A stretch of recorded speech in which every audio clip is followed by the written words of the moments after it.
Hello साथियों, नमस्कार। कैसे हैं आप साथियों? आप देख रहे हैं हमारा यूट्यूब चैनल उत्तराखंड वाणी ब्लॉग। और आज हम जो है उत्तराखंड के बारे में चर्चा कर रहे हैं। जैसे कि आप लोगों को पता है कि उत्तराखंड इस समय 25 वर्ष का हो चुका है और सरकार और सारे उत्तराखंड वासियों को जो है हार्दिक बधाई। और सभी जो है प्रदेश में और प्रदेश से बाहर रहने वाले सभी उत्तराखंडियों को हार्दिक हार्दिक बधाई एवं शुभकामनाएं। और आज साथियों हम उत्तराखंड के विकास के बारे में और उत्तराखंड की जो ये 25 वर्ष की जो है यात्रा है उसके बारे में वार्ता करते हैं। और आज हम जिनसे वार्ता कर रहे हैं उनका नाम है श्री गंगा भगत सिंह नेगी, जो कि यहाँ पर नई टिहरी में सामाजिक कार्यकर्ता और पूर्व छात्र संघ अध्यक्ष रह चुके हैं और कई सामाजिक आंदोलन में जुड़े रहे हैं। आइए उनसे वार्ता करते हैं। आपका हमारे चैनल उत्तराखंड वाणी ब्लॉग में स्वागत है। और आपका जैसे कि मैंने अभी परिचय दिया है और आप कुछ अपने बारे में बताइए।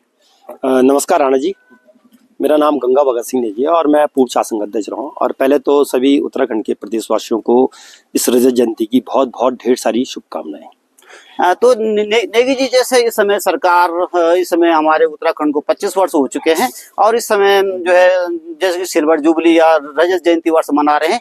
आपके हिसाब से इन 25 वर्ष में उत्तराखंड में क्या हुआ है, क्या होना चाहिए था और क्या नहीं हुआ है?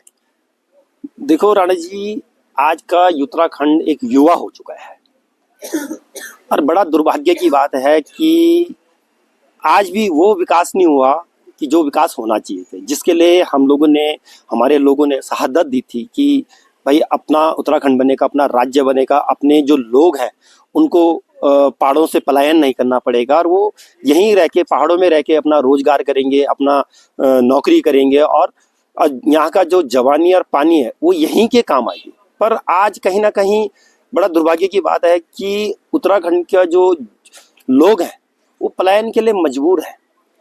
क्यों मजबूर है, इसमें सरकार को सोचना चाहिए। 25 वर्ष हो चुके हैं, ऐसा क्या कारण है?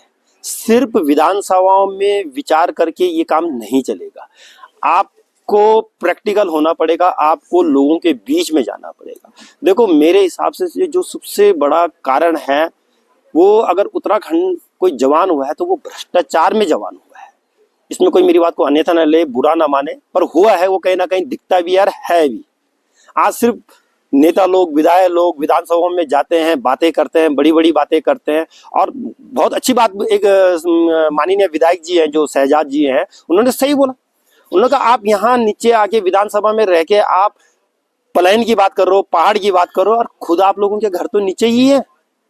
भले आप लोग तो जाओ, माननीय लोग तो जाए पहाड़ों में। अब आप देख लो ना, टिहरी में कितने विधायक हैं, कितने विधायकों के घर यहाँ पे हैं। स्थायी बोल रहा हूं मैं, अस्थायी नहीं बोल रहा। अस्थायी तो ये है कि आज विधायक बनने में तो कुछ पल के लिए आ रखे हैं। 90% लोगों के घर, जो 90% पहाड़ी जो विधायक हैं, 90% लोगों के घर हल्द्वानी और देहरादून में है। तो अगर आपको पलायन रोकना है तो कैसे रोका जाए? सबसे पहली बात है कि यहाँ शिक्षा, देखो हम बोलते हैं कि उच्च शिक्षा को यहाँ लाओ तुम पहाड़ की तरफ। क्योंकि एक जो व्यक्ति है वो, हर व्यक्ति चाहता है कि मेरे बच्चा एक अच्छी शिक्षा ग्रहण करे, प्रोफेशनल कोर्सेज करे। हम नहीं बोल रहे कि आप बड़े बड़े कोर्सेज यहाँ खोलो, हम कह रहे हैं आपको कि आप छोटे छोटे कोर्सेज करो। जैसे कि हर व्यक्ति सक्षम नहीं है अपने बच्चे को बड़ा कोर्स कराने में, तो हम बोल रहे हैं कि आप छोटे, जैसे BSc IT खोलो, B Pharma खोलो, आप BPEd खोलो, आप ऐसे छोटे छोटे कोर्सेज खोलो, जिससे कि आदमी कहीं ना कहीं रुकेगा जब वो अपने बच्चों की, क्योंकि जो आदमी अगर पलायन कर रहा है वो किसके लिए कर रहा है? रोजगार और अपने बच्चों की शिक्षा के लिए पलायन कर रहा है, स्वास्थ्य के लिए भी कर रहा है। तो नेगी जी, एक जैसे कि आपको पता है आजकल एक ज्वलंत मुद्दा है जैसे कि स्वास्थ्य के बारे में भी आप बोलना चाह रहे हैं, तो मैं आपको थोड़ा बीच में आपसे फिर एक बार पूछ रहा हूँ कि स्वास्थ्य के बारे में जैसा आप देख रहे हैं अभी कुछ घटना है। घनसाली में 2 हमारी बहनें जो है दिवंगत हुई है, फिर लमगांव में भी आजकल लोग बैठे हुए धरने में, चंबा में बैठे हैं, और यहाँ पर नई टिहरी में भी जो है लोग सुगबुड़ाहट हो रही है कि एक जन आंदोलन किया जाए। और स्वास्थ्य सेवाएं इतनी लचर हो चुकी है, तो ये इन 25 वर्षों में क्या हमारे जनप्रतिनिधियों, हमारी सरकार ने इस ओर ध्यान नहीं दिया है? देखो अगर ये स्वास्थ्य लाचार हुई है ना, तो निश्चित तौर पे कि हमारे जनप्रतिनिधियों ने इस पर ध्यान नहीं दिया। उन्होंने सिर्फ ध्यान दिया कि कैसे ठेकेदारी के प्रति ध्यान दिया, मतलब कि कैसे उससे अगुवाई हो। स्वास्थ्य और शिक्षा के प्रति उन्होंने कोई ध्यान नहीं दिया। आज आप ये देख लो, हमारा जिला मुख्यालय का ये हॉस्पिटल है और क्या इसकी हालत है। यहाँ ऑर्थोपेडिक नहीं है, 15 दिन और 20 दिन में ऑर्थोपेडिक आ रहा है। अगर आज मान लो कि मेरी आज टांग टूट जाती है या मेरी हड्डी फ्रैक्चर हो जाती है, तो मैं क्या 15 दिन का इंतजार करूंगा जी ऑर्थोपेडिक के आने का? आप यहाँ पे गाइनो नहीं है, यहाँ पे डायग्नोसिस का कोई डॉक्टर नहीं है। अल्ट्रा हमारी जो बहनें हैं, महिलाएं हैं जो गर्भवती होती हैं, उनका अल्ट्रासाउंड होता है, पर वो 15-15, 20-20 दिन बाद कराएंगे। किसी को इमरजेंसी है कि अल्ट्रासाउंड होना है तो 15-20 दिन का इंतजार करेंगे। तो इसका क्या कारण है नेगी जी? इस ओर जनप्रतिनिधियों का ध्यान नहीं हो रहा है क्या? इसका मुख्य कारण क्या होगा? देखो, अगर जनप्रतिनिधियों का ध्यान नहीं है तो वो तो उनकी कमियां हैं, वो उनकी नाकामियां हैं। अगर वो ध्यान नहीं दे रहे, वो सिर्फ वोट लेते समय ये वादे करते हैं और जब ये वादे पूरे हो जाते हैं फिर वो यहाँ से चले जाते हैं, फिर उनको कोई इस प्रति ध्यान ही नहीं जा रहा है।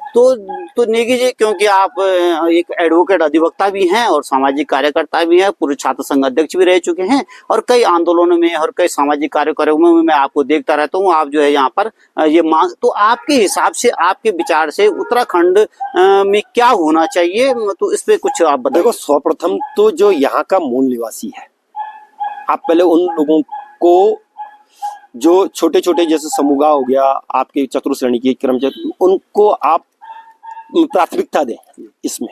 और हम तो सरकार से निवेदन भी कर रहे हैं कि इसमें भाई मूल निवास लागू करो। क्यों आपने स्थायी निवास लागू? कोई आदमी हरियाणा से आ रहा है, कोई बिहार से आ रहा है, वो सिर्फ 15 साल में रह रहा है और 15 साल में वो यहाँ का स्थायी निवासी बन जा रहा है। और जब वो स्थायी निवासी बन जा रहा है तो फिर वो क्या है, वो नौकरियों में भी आ रहा है। वो हमारे जो पहाड़ के जो लोग हैं जिनके लिए हमने लड़ाई लड़ी थी कि भाई हमारे यहाँ के लोगों को रोजगार मिले, यहाँ का पलायन हो, तो वो आज की डेट में तो एक ठगा सा महसूस कर रहा है अपने को। तो बाहर के लोग आ रहे हैं, वो उनकी नौकरियों को भी खा रहे हैं। तो नेगी जी, ये विकास की जो परिभाषा है, जैसे सभी लोग करें विकास हो रहा, लेकिन अभी आपने जो कहा है कि यहाँ पे स्वास्थ्य की सेवाएं नहीं है, एजुकेशन का नहीं है, ध्यान सरकार का है नहीं, जनप्रतिनिधियों का ध्यान है नहीं, तो इसमें आम जनता को क्या करना चाहिए? जनता को आगे आना चाहिए, आप जैसे सामाजिक कार्यकर्ताओं को आगे आना चाहिए। निश्चित तौर पे जनता को आगे आना चाहिए और जनप्रतिनिधि जो बने हुए हैं उनको भी होना चाहिए कि हम क्यों बने हैं। सिर्फ भाषण देने के लिए नहीं बने हो आप काम करने के लिए बनो। उनको सोचना चाहिए कि क्यों यहाँ का युवा बेरोजगार घूम रहा है, क्यों यहाँ का युवा नशे की ओर बढ़ रहा है। तो इन सब चीजों में ध्यान देना चाहिए और रोजगार के साधन खोलना चाहिए। हम जो फैक्ट्री, अगर छोटी छोटी फैक्ट्रियां हो सके उनको यहाँ पे खोलना चाहिए। और केवल यहाँ पे जो योजना बनाई जा रही है सरकार के द्वारा, ये योजना बनती है, ये सिर्फ पेपरों में बनती है। मुझे लगता है सिर्फ खाना पूर्ति होती है उसकी। पेपरों में तो वो योजना बना देते हैं, अच्छी योजना बना देते हैं कि हाँ भाई इतनी अच्छी हमने योजना दी, परंतु वो धरातल तक नहीं पहुंचती है वो योजना।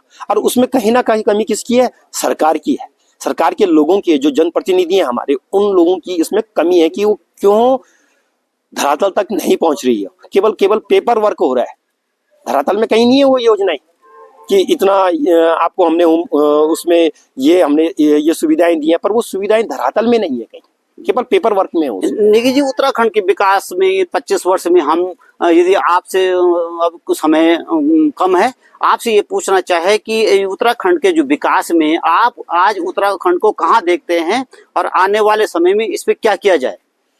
देखो, मैंने आपको जैसे पहले भी कहा है कि जिस सपने लेकर हम लोगों ने उत्तराखंड की लड़ाई लड़ी थी, वो आज वो चीज नहीं है, वो सपना पूरा नहीं हुआ है। लोग अपने को ठगा सा महसूस कर रहे हैं। और कई लोग तो बोलते थे कि मुझे, कई लोग बोलते भी हैं, मिलते भी हैं, ये इससे बढ़िया तो हम उत्तर प्रदेश में ही ठीक थे। तो आज जिस गति से इसका विकास होना चाहिए था, वो गति नहीं है और बहुत कम गति, मैं बोल रहा हूँ आपको कि मतलब है ही नहीं, कहीं शून्य के समान विकास हो रहा है। ये आपका सिर्फ अगर विकास हुआ है तो कुछ नेताओं का, कुछ चुनिंदा लोगों का यहाँ पे विकास हुआ है जी। तो अंत में नेगी जी, आप हमारे व्यूअर्स को क्या बोलना चाहेंगे?